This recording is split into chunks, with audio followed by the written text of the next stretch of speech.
Eu não sei explicar exatamente o que Deus tem feito. Eu acho que Deus já não quer mesmo que eu explique. Ele não vai me explicar, porque é dele, né? O que a gente tem vivido é muito sobrenatural. Muito sobrenatural. Eu nunca vivi. Como diz, né? Cresci no berço evangélico. Meu berço era evangélico. Não, gente, eu nasci no hospital, mas cresci dentro da igreja. E vivi uma vida com Deus de verdade, a minha vida inteira. Mas eu nunca vivi um tempo como esse. Então, eu queria te advertir que o tempo está. E eu não sou privilegiada de viver. Ele está disponível para você. Então, viva. O rio do Senhor está aqui, claramente. E a gente pode nos deixar levar pela presença do Senhor. E Dia das Mães é um super dia. Eu estou vivendo um primeiro Dia das Mães um pouco diferente. Pela primeira vez, o meu ninho não está completamente cheio no Dia das Mães. E isso não me traz tristeza, pelo contrário, me traz alegria, porque como nós oramos pela Júlia, quem não sabe, nós temos 3 filhos, Júlia de 22, Alberto de 19 e a Luísa de quase 16.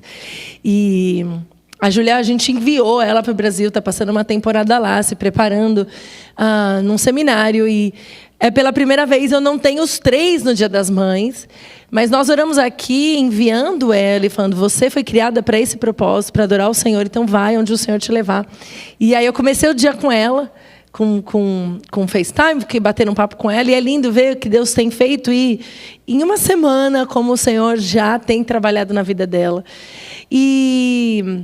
Então, maternidade é algo de ser celebrado. E eu queria dizer para você que todo mundo tem uma mãe. Talvez você tenha uma que te gerou, uma que te criou, talvez uma que aceitou você. Inclusive, tem gente que tem a mãe que tenham tido poucas ferramentas para cuidar de você, para exercer essa missão. E você sente que ela falhou.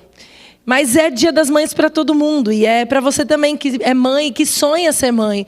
Eu queria dizer para você que o dom da maternidade não é um dom dado só a mulheres que geram filhos. Mas ele foi dado às mulheres, porque existem pessoas ao seu lado que precisam que você cuide. Então não ache que porque o Senhor não te deu filhos físicos, que você não pode gerar um bebê, você não tenha pessoas que vão se sentar à sua mesa, comer a sua comida e falar: eu me sinto amada. Eu tenho esse privilégio de ter a minha mãe natural, mãe, te amo. Tenho minha sogra, que é minha mãe. E tenho mulheres que são como mães para mim aqui, fisicamente. Cadê a Su? Su tá aí? Não tá. Tá aí? Não tá.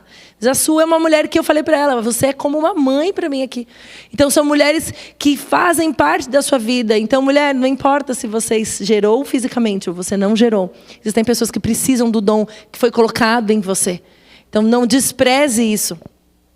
E Deus tem leveza para esse tempo, para esse tipo de ninho, seja ele qual você tenha.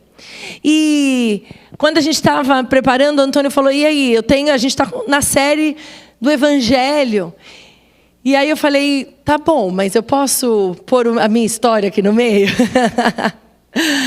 E eu queria dividir com vocês uma história, porque eu acho que tem tudo a ver com o que a gente está vivendo. Em 2021, a gente teve a bênção de poder comprar uma casa. Era uma casa que, apesar de estar em muitas boas condições, ela tinha sido pouco usada, mas ela precisava de uma reforma. A gente, em princípio, pensou em fazer algumas mudanças estéticas na casa, só vamos pintar, só vamos trocar o chão. Mas depois a gente viu que algumas estruturas precisavam mudar para acomodar o nosso estilo de vida. E é tão real, porque nem a gente tinha ideia do que Deus ia fazer. Porque quando a gente comprou, ela cabia tranquilamente a nossa família. Mas hoje, quando a gente... eu não sei nem o que os vizinhos pensam, né, gente? Porque a nossa casa é tipo... Outro dia, uma das meninas passou e o vizinho falou: o que acontece nessa casa? Porque a gente vê muito carro, mas não tem barulho, né? Porque não tem, porque a gente fica dentro de casa. Mas tem um monte de reunião, tem um monte de oração, tem de madrugada, a gente ora de madrugada, sabia, gente? A gente ora de madrugada. Ô, glória! Então, precisava ter o espaço que nós abrimos sem saber que precisávamos.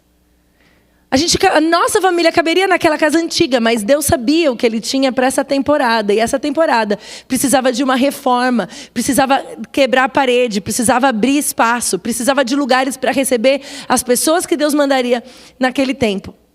E na série O Evangelho, que é o Evangelho que transforma, eu quero dizer que o Evangelho não é pintar parede na casa. O evangelho é uma reforma completa. O evangelho não é uma mudança estética que você faz para parecer mais bonito. O evangelho é uma transformação total e completa na sua vida inteira. E para falar sobre isso, nós vamos ler os 2 versículos que nós temos lido todas as semanas. Nas últimas, acho que essa quinta semana. O primeiro está em Romanos 1, 16, 17. Que fala assim: eu não me envergonho do evangelho. Porque é poder de Deus para a salvação de todo aquele que crê. Primeiro do judeu, depois do grego. Porque no evangelho é revelada a justiça de Deus. Uma justiça que do princípio ao fim é pela fé. Como está escrito, justo viverá pela fé. E Romanos 1, 16 e 17, na mensagem, fala da extraordinária mensagem que revela o magnífico plano de Deus de resgatar todos os que confiam nele. Quando a gente entende que o evangelho é transformador, eu preciso entender que antes de fazer no outro, ele tem que fazer em mim. O evangelho é transformador para mim em primeira pessoa. Muitas vezes eu vejo pessoas chegando aos pés do Senhor e ela começa a frequentar a igreja. Ela fala: por que você veio? Porque eu preciso de transformação para o meu filho. Eu preciso que Deus arrume o meu casamento. Eu preciso que Deus faça algo no outro. Eu tenho uma situação muito difícil e eu vim aqui porque eu preciso para essa coisa. E eu queria te dizer que o evangelho é poder de Deus que transforma em primeira pessoa. É primeiro em você. Deus tem interesse em mim. Olha que doido, gente. Ele se importa comigo. Ele quer se relacionar comigo. E vamos pensar que em Gênesis 1, a Bíblia fala que quando Deus criou o homem, Ele criou o homem para se relacionar com ele. Deus ia visitar Adão e Eva no jardim. A minha sogra adora contar isso, né? Ela fala assim: gente, Deus ia lá. Eu fico imaginando Deus convidando Adão e Eva para tomar um café com Ele. Vamos passear. Olha o que eu fiz para a gente. Deus não fez o mundo para o homem. Você não é o centro da vida de Deus. Mas Ele fez você para se relacionar com Ele. É tudo sobre Ele. A glória é para Ele. A gente cantou muito claramente aqui hoje. Mas as consequências da transformação em mim vão gerar uma mudança em quem tenho ao lado. Mas não é o objetivo principal da minha mudança. Então, quando a gente precisa entender que o evangelho é para me transformar primeiro, em primeira pessoa. Isso é um dos maiores desafios da cristã. Sabe qual é? É entender que o evangelho é para a sua vida inteira. E eu vou contar o que aconteceu na nossa mudança. Em princípio, a gente falou: não, vamos só pintar. Mas a gente precisa ter gente que fale a verdade para você. E eu tenho uma amiga arquiteta muito, muito, muito boa. E ela entrou na casa e falou: peraí. Dá para fazer muito mais coisa nessa casa. Dá para quebrar a parede. Mas como assim vai quebrar a parede? É muita sujeira. É muita bagunça. Não, você vai ver o resultado. Você confia em mim? Eu confio. Então vamos lá? Vamos. Pegou a planta, começou a riscar, quebrar a parede. Eu falava: meu Deus do céu. Gente, de verdade, no começo parecia muito doido. A gente começou a quebrar a parede, ela fez o desenho, e eu não via o projeto, porque eu não tenho um olhar de engenheiro nem de arquiteto, mas eu confiava na minha amiga. Porque eu já tinha visto o que ela podia fazer. E ela começou a fazer. E aí, no meio da reforma, a gente falou: não, mas não vai dar para mexer em tudo. Então, vamos deixar uma parte sem mudar. E aí, um dia, um amigo nosso chegou para o Antônio e falou assim: Antônio, deixa eu te contar. Não adianta deixar a sala bonita e os banheiros velhos. Tem que mudar tudo. Será que você tem achado que o evangelho é para deixar a sala bonita, mas o banheiro continua velho? Será que você tem achado que a reforma do evangelho é para uma parte da sua vida, ou para a parte de fora, mas por dentro tem um monte de lugar ainda velho? E a gente precisa entender isso. O evangelho é para a vida inteira, todas as partes. O evangelho não é o ABC e depois que você aprendeu o ABC, você vai virando como você sentiu. Não, o evangelho é o livro, é a lição, ele alcança de A a Z da vida cristã. Na palavra de Deus nós temos o evangelho que dirige tudo. Todas as áreas da sua vida vão ser tocadas pelo poder transformador dessa boa notícia que é: a gente precisa entender que o nosso esforço não vale para limpar a gente do nosso pecado. Nós somos salvos pela fé. Porque a gente crê no poder do evangelho, nós somos transformados em todos os aspectos da nossa mente, do nosso coração e da nossa vida, à medida que a gente vai se aprofundando nesse caminhar com Cristo. Não dá para transformar uma parte, tem que transformar o inteiro. E o inteiro começa pela renovação da nossa mente. Romanos 12, 1 e 2. Portanto, irmãos, rogo, pelas misericórdias de Deus, que vocês se ofereçam em sacrifício vivo, santo e agradável a Deus. E esse é o culto racional de vocês. Não se amoldem ao padrão desse mundo, mas transformem-se pela renovação da sua mente, para que sejam capazes de experimentar e comprovar a boa, perfeita e agradável vontade de Deus. Quando eu li esse texto, me chamou a atenção uma frase aqui, que é que se ofereçam em sacrifício vivo. E eu pensei que o sacrifício vivo é inteiro, concorda? Para estar vivo tem que estar inteiro. Se eu tirar uma parte, essa parte está morta. E sabe o que a gente gosta de oferecer para o Senhor? A parte morta da nossa vida. A gente fala, eu te oferto o que está quebrado, para o Senhor consertar. Eu te oferto a minha emoção que está quebrada, então o Senhor precisa consertar. Eu te oferto a minha saúde, porque está quebrada, está cinza, está seca, preciso consertar. Mas o que a Bíblia está falando é assim, se ofereçam, e Paulo está falando assim, eu rogo, não é que assim, se der. Eu rogo, é pelo amor de Deus, entregue-se inteiro, vivo, não morto, para o Senhor. Eu amo como Deus faz assim, parece que umas palavras aparecem no texto. Porque o culto racional, a forma inteligente é pedir para Deus trocar tudo. Que foi o que o nosso amigo falou. Falou, cara, você vai fazer uma sala bonita, uma cozinha bonita e o banheiro sujo, velho, antigo. Falou, sabe o que vai acontecer? Quando você quiser depois reformar o banheiro, vai dar um trabalho, vai sujar tudo, vai bagunçar tudo a sua vida. E sabe o que acontece? Tem muita gente que entra na vida cristã e começa, não, Senhor, faz aqui a minha casa. Eu lembrei de uma música aqui em espanhol que era Entre en mi casa, haz lo que quieras. Será? Porque você tem deixado pedaços escuros e velhos e antigos porque você tem medo de reformar aqueles pedaços.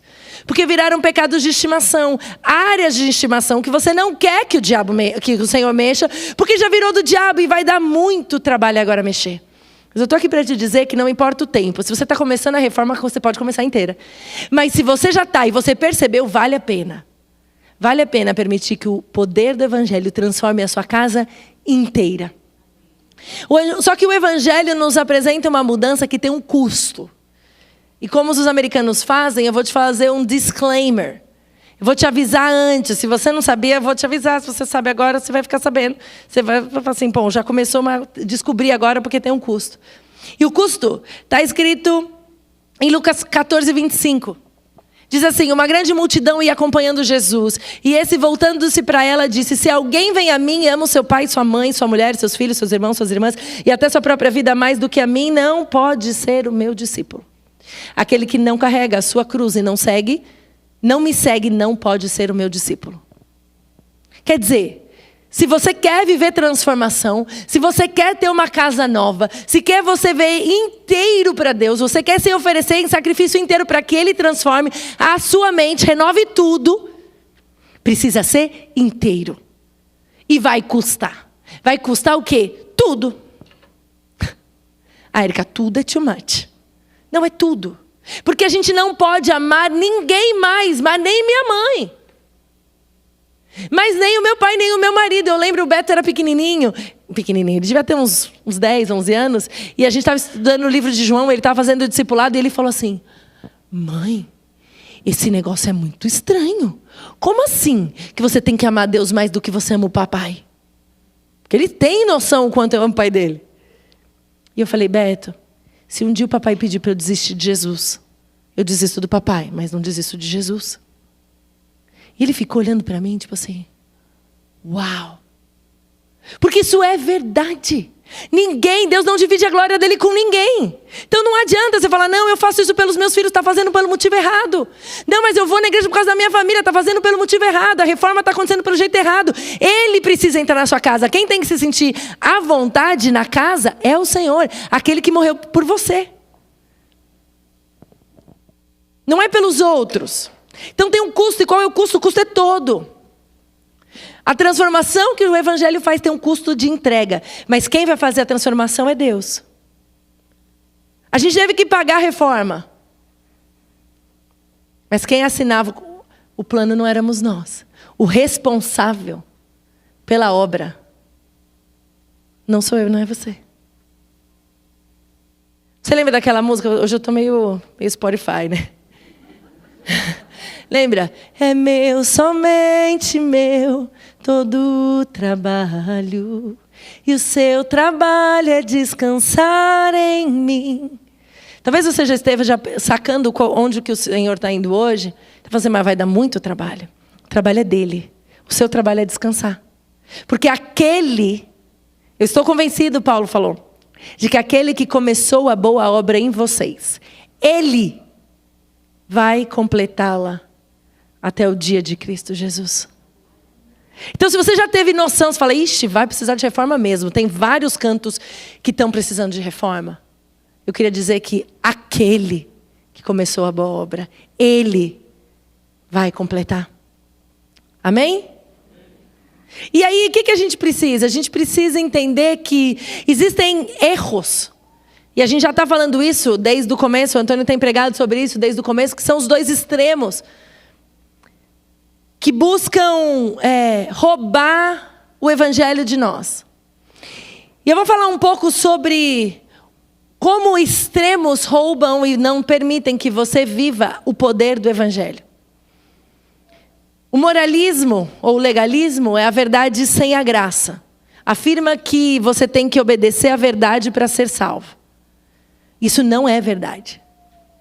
Porque para ser salvo você precisa de fé. E fé é confiança mais entrega. Só precisa acreditar e se entregar em Jesus. Você acredita que Jesus fez a obra na cruz? Você acredita que Ele morreu por você? Que Ele pagou pelos seus pecados? Então você se arrepende dos seus pecados. Você crê que Jesus fez e você se entrega a Ele. Isso é fé. Fé não é acreditar que as coisas vão dar certo, gente. Não é. Fé não é falar, eu sei que Deus existe. Você não é uma pessoa de fé porque você fala que Deus existe. Fé é você acreditar que o seu pecado te separava de Deus. Mas Jesus tinha um plano, porque Ele não desiste de você. E Ele falou, peraí, eu vou mandar o meu filho para pagar por esse pecado. E agora eu vou me reconciliar. Eu vou me juntar de novo. E porque eu tenho esse acesso, eu posso me entregar a um Deus que faz isso por mim. E liberalismo é aquele que fala que a graça é ok, cada um escolhe a sua própria verdade. Se você crê nisso, porque eu já ouvi isso inclusive em mesas de pessoas que se dizem crentes, que se dizem cristãs. Cada um tem a sua verdade. Isso não é verdade. Você não tem a sua verdade, existe uma verdade. Jesus disse, eu sou o caminho, eu sou a verdade e eu sou a vida. Então não tem a sua verdade. Eu tenho a minha verdade. Não tem a minha verdade.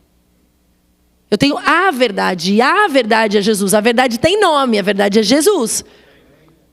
Então eu preciso entender que Jesus era aquele que era de graça, que ele era cheio de graça e cheio de verdade. Porque ele é a verdade. E João 1,14, João é o tema, né? João 1 é o capítulo da minha vida nessa temporada. Diz assim, aquele que é a palavra, tornou-se carne e viveu entre nós. Nós vimos a sua glória, glória como do unigênito vindo do Pai, cheio de graça e de verdade. Entender o evangelho inteiro é entender que esse evangelho resulta numa transformação e plenitude de todas as dimensões da minha vida que foram atingidas pelo pecado. E eu quero falar uma coisa para você, porque o inimigo é tão astuto que ele pega até as palavras que eram para simplificar e ele complica. Porque a gente acha que pecado é uma coisa que é sol muito grande. Então eu estava conversando com uma amiga outro dia e ela falou assim, eu ficava pensando assim, eu sou uma pessoa tão correta, eu sou até careta, não sou ruim, não tenho pecado. Quantas vezes isso passou para sua cabeça? Quantas vezes você viu alguém e falou assim, gente, só falta ser crente? Só que pecado não é uma grande coisa. Sabe o que significa em grego pecado? E por isso que Jesus usa tanto a palavra pecado, por isso que era tão normal o uso, porque eles entendiam assim: pecado é errar o alvo. Fala assim, eu vou lançar aqui, e esse não é meu dom, gente. Meu dom não é jogar uma bola reta. Se me der uma bola, a chance de eu errar aqui é muito grande. Acho que isso também é no resto da minha vida. Meu pai achava que eu não ia dirigir, que eu não ia ser capaz. Ali é assim. É você querer jogar uma coisa em um lugar e isso mudar de rumo. Alguém aqui erra o alvo algumas vezes? Alguém aqui errou o alvo hoje? Quis falar uma coisa, falou do outro jeito errado? Falou, não, agora eu vou. Agora vai dar certo, eu vou falar do jeito certo, a pessoa vai entender do jeito certo. Errou o alvo. Alguém aqui passa por isso? De errar o alvo? Isso é pecado. Então a gente acha que a gente não precisa de perdão de pecados porque a nossa vida moral, social, não tem nenhum grande erro. Você não jogou uma bomba em ninguém. Você não matou ninguém. Você não adulterou. Você não fez roubo. Toda vez que você erra o alvo, você está pecando. Então, você é o quê? Pecador. E se você é pecador, você precisa de alguém que te conecte com Deus de novo. E esse se chama Jesus. Porque o meu pecado não é compatível com Deus. E o que a gente tem que entender? Que existem causas do nosso afastamento. Não adianta eu resolver o estético da reforma da casa. Tem coisa que precisa trocar, que está dentro. Eu vou contar mais um pedaço da questão da reforma. Porque a reforma começou lá em 2021. 26 de dezembro de 2021. 21?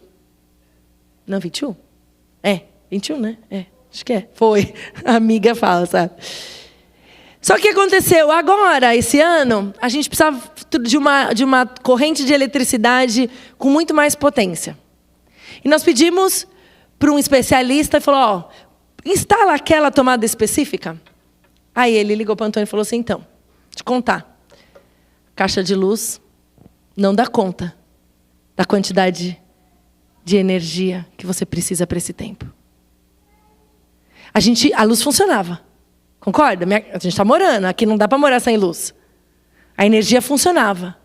Só que existiam coisas antigas que precisavam ser reformadas para poder dar o tipo de energia necessária para esse tempo.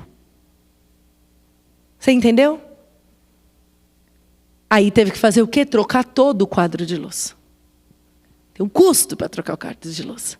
Mas sem trocar tudo, não adianta você querer trocar só o estético. Não adianta parecer crente, não adianta querer só o de fora do evangelho. Porque falar evangeliquez é fácil. Postar sobre isso é fácil. Eu sei que eu repito toda vez, mas eu acho que esse é um dos meus chamados aí. Repito isso toda vez, para você não esquecer. Nem eu. Só que existem mudanças que precisam ser feitas. E existem mudanças em lugares específicos que a gente vai andar hoje. É como se você estivesse entrando em determinados quartos. E um deles que o evangelho precisa transformar são os nossos amores e os nossos relacionamentos. Porque o que anda na linha moral trata relacionamento como um jogo de culpa. Então é assim, a culpa é tua, a culpa é minha, a culpa é dele, a culpa é do outro. Então se gera o quê? Gera um trauma, porque me criticou e falou que a culpa era minha. E aí fica, eu sou bom e eu não fiz nada, eu não queria fazer nada. E essa pessoa que se sentiu, e isso é o moralismo. No moralismo as pessoas buscam amor como forma de ganhar salvação. Recebem amor e falam, eu tenho um valor, porque fulano me ama. Só que sabe o que gera isso? Codependência. Porque a pessoa começa a fazer o outro a fonte de amor dela. Então ela começa a ter que alimentar essa fonte de amor. Porque a única fonte inesgotável é isso. Inesgotável de amor é Deus. As pessoas não podem dar o amor que eu quero. As pessoas não têm como ser fonte de amor para mim. E o moralismo fala, não, é assim mesmo, é assim, é culpa. Mas o relativismo reduz o amor a negócio, relacionamentos de benefícios mútuos. Você me dá, eu dou. Você faz isso por mim, então você senta na minha mesa. Se você é legal comigo, eu te convido. E aí se vira um lugar de troca. Você se relaciona enquanto não te custa. Mas quando custar um passo extra, aí é demais. Sem o evangelho, os relacionamentos e os amores são baseados no egoísmo. Se trata de você pedindo do outro ou você entregando para o outro, caso você tenha benefício. Mas o evangelho nos ensina que nós devemos entregar e nos sacrificar e nos comprometer. Não porque a gente quer convencer o outro e nem porque a gente quer ser aceito pelo outro. Nós precisamos amar ao outro, entrega total. Amar ao ponto de confrontar essa pessoa, mas continuar do lado, mesmo quando isso não traz benefício para a minha vida. Você tem pessoas na sua vida que falam, fica atento. Ou você só se relaciona com quem dá tapinha nas suas costas? Será que você tem pessoas que você ama ao ponto de estar quando ela erra com você? Ou é um negócio? Ou você tem colocado as pessoas, essas aqui são as que estão bem pertinho de mim, porque elas só concordam com o que eu faço. Aí esse pedacinho aqui, são as pessoas que são úteis para mim. Aí essas daqui são as que eu conheço, que eu não dou muita bola não. Mas... Será que você tem feito um relacionamento? Será que o evangelho tem entrado nos teus amores e nos teus relacionamentos? Isso também acontece na família. Talvez o quarto que precisa ser transformado, nessa reforma que o evangelho vai fazer, entra na família, porque as pessoas, através do moralismo, são escravas das expectativas do familiar. Porque o meu pai sonhou a vida inteira que eu fosse isso. A minha mãe quis o tempo inteiro, eu tenho que cumprir o sonho dele. Mas o relativismo diz assim, não importa, tem nada a ver o que seus pais fizeram, você é livre para fazer o que você quiser. Não tem aliança, não tem cumprimento de acordo, não tem nada. O evangelho, quando entra no quarto da nossa família, ele nos liberta dessa necessidade de aprovação dos familiares. Para nos mostrar que Deus é Pai em excelência. Se o seu pai falhou com você, o Senhor restaura esse quarto, o evangelho restaura esse quarto para dizer, Ele é o Pai por excelência. Se a sua mãe falhou com você, o Senhor entra aí nesse quarto, reforma e diz, eu sou o que você precisa.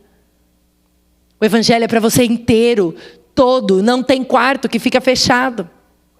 Mas o evangelho também entra num quarto que muita gente não gosta de abrir, tranca e fala, isso não é problema seu. Mas o evangelho entra lá, que é na sua sexualidade. Porque o moralista acha que sexo é alguma coisa suja, perigosa, que você tem que ficar longe, cuidado, porque vai te levar ao pecado.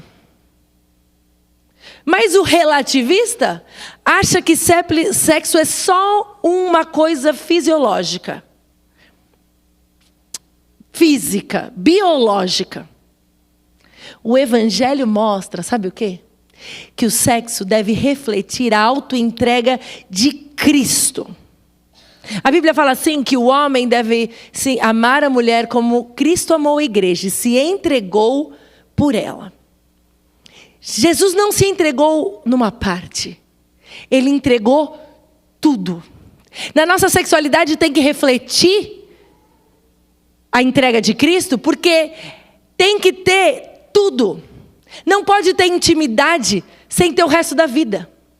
Não pode ter uma parte. Ou seja, não pode se entregar sexualmente, mas não se entregar juridicamente, não se entregar socialmente, não se entregar pessoalmente.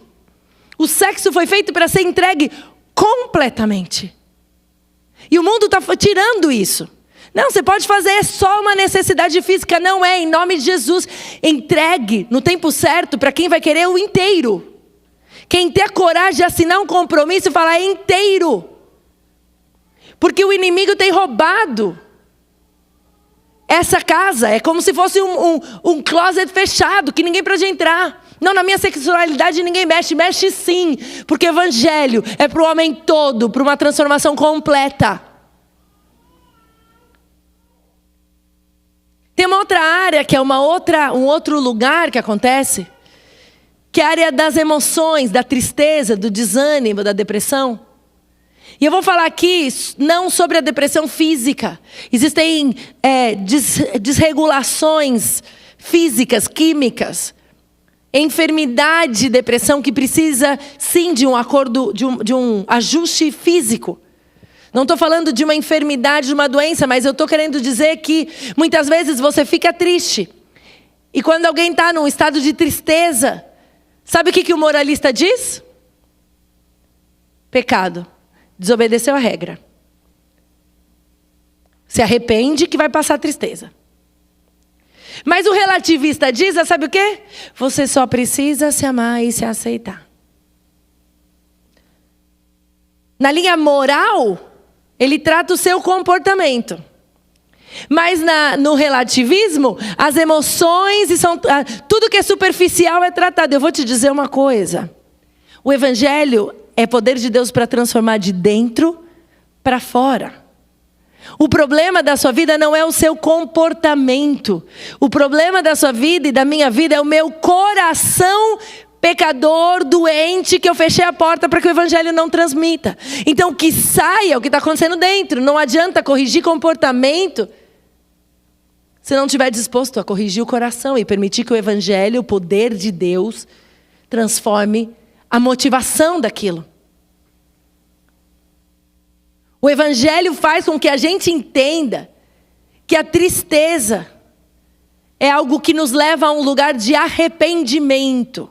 Não com medo da consequência, mas a gente deixa de ser nossos pseudo-autossalvadores.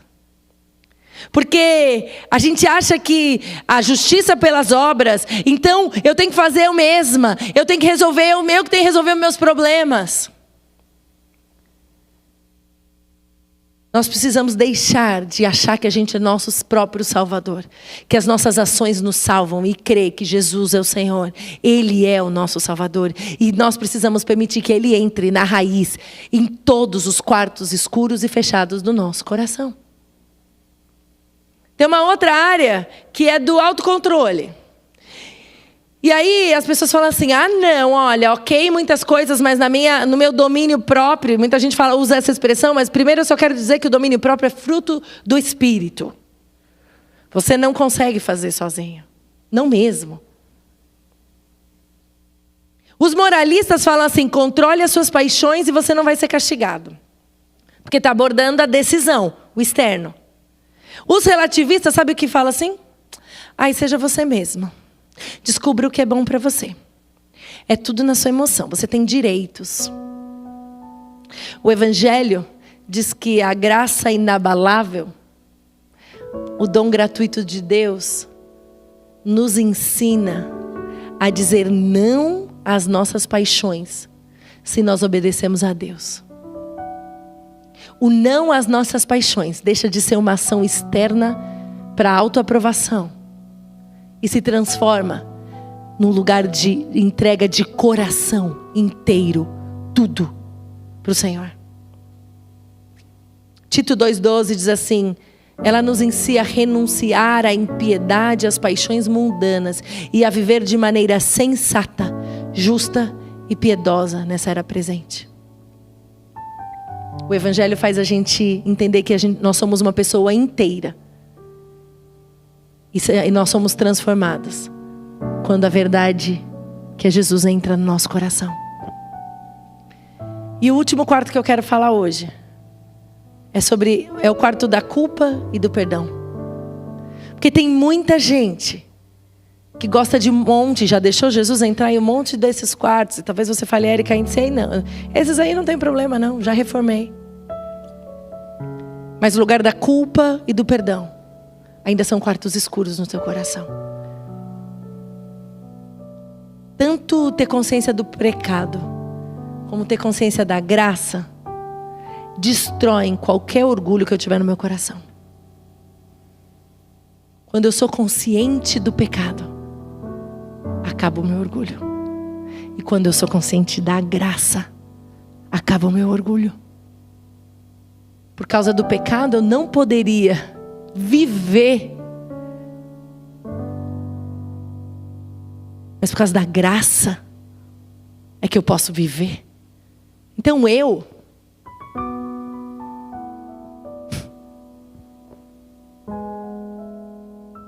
Romanos 3,10 diz assim: como está escrito, não há nenhum justo, nenhum sequer. 3,23, pois todos pecaram e estão destituídos da glória de Deus. João 3,16 diz: porque Deus amou tanto o mundo que deu seu Filho unigênito para que todo aquele que nele crê não pereça, mas tenha vida eterna.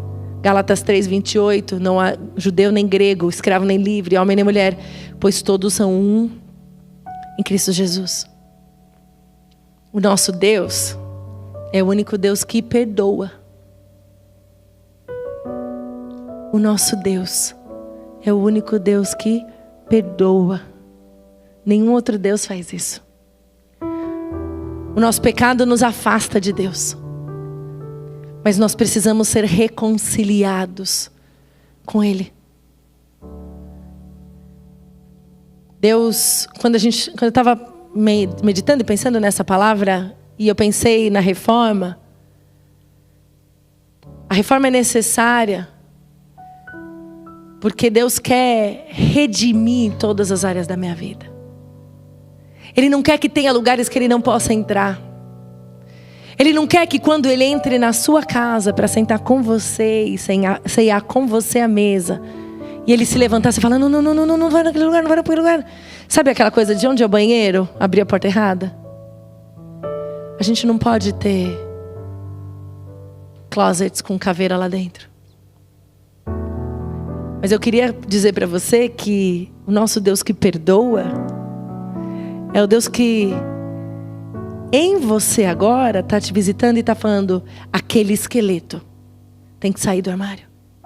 Porque eu quero ter autoridade em todas as áreas da sua vida. Não podem haver quartos fechados para o Senhor. Romanos 6,23 diz que o salário do pecado é morte.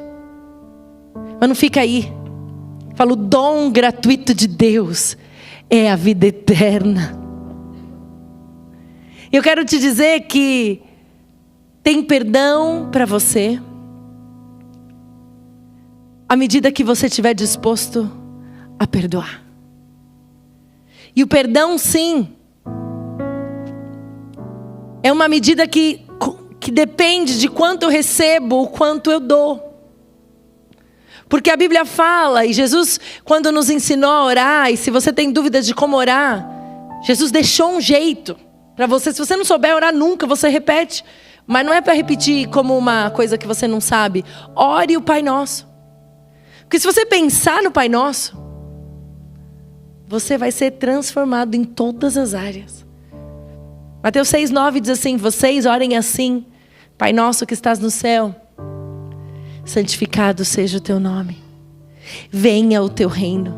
Seja feita a tua vontade. Aqui na terra, como ela é feita no céu. Dá-nos hoje o nosso pão de cada dia. E o versículo 12 diz assim: perdoa as nossas dívidas, assim como, da mesma medida que nós perdoamos aos nossos devedores. E não nos deixe cair em tentação, mas livra-nos do mal, porque teu é o reino, o poder e a glória para sempre. Amém. E eu quero que você entenda que existem 2 lugares que o Senhor vai trabalhar hoje no perdão. Primeiro, é você receber perdão para você. Que tem muita gente que tem um quarto escuro, um quarto que quase ninguém tem a chave, e que isso te massacra.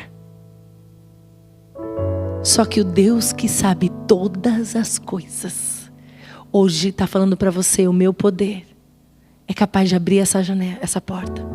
Abrir e falar assim: eu redimo esse tempo. Talvez você como mãe tenha dores.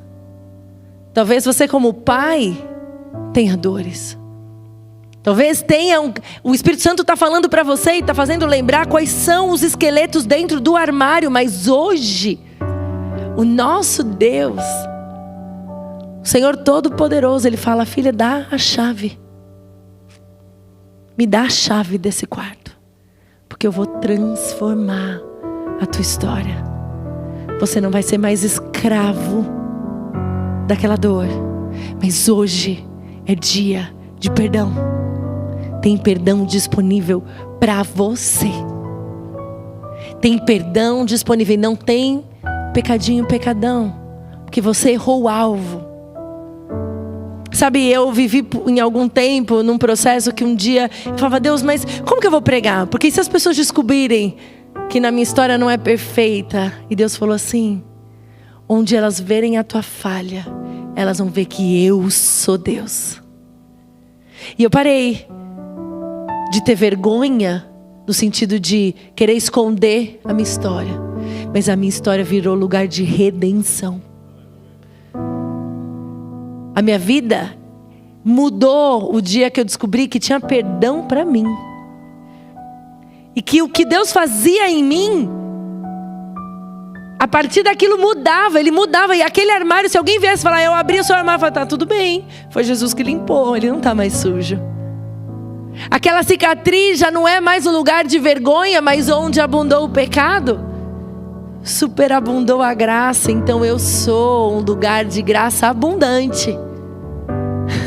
Porque graça é favor imerecido. Eu não mereço mesmo, mas onde abundou o pecado, onde tinha erro no alvo, tinha graça de Deus. Então, se você está descobrindo que talvez não era um quarto fechado, mas eram alguns quartos fechados que você tinha no seu coração, hoje o poder do evangelho vai e mexe em tudo. O dono do tempo é Ele, o dono do plano é Ele, o dono da reforma é Ele. Ele, o que começou a boa obra, é fiel para completar. Mas talvez hoje também você se encaixe num outro grupo de pessoas, ou talvez nos dois, que precisa perdoar. Talvez você precisa perdoar alguém da sua família. Talvez você precisa perdoar um dos seus amores. Talvez você precisa perdoar pessoas que te feriram no meio do caminho. Você precisa perdoar um sócio, você precisa perdoar um irmão, você precisa perdoar nem medo. Eu queria te dizer que quando a gente recebe perdão, a gente compartilha perdão. O perdão é quando eu paro de olhar para quem me feriu como alguém que está abaixo de mim, mas eu volto meu olhar e vejo que Deus me perdoou. E aí quem me feriu deixa de ser alguém que está aqui, mas começa a ser um igual. Perdão recebido, perdão compartilhado. Então tem perdão para você. Recebe perdão, mas tem perdão para você dar. Porque não vai ter mais quarto fechado na tua vida. Não vai ter mais esqueleto guardado no closet. Porque o nosso Deus te trouxe aqui para lembrar que Ele te ama tanto, que Ele entregou o Filho dele para morrer por você, para que você tivesse uma vida inteira, completa, todos os quartos, todos os lugares, e que as pessoas vejam Cristo ao abrir as portas.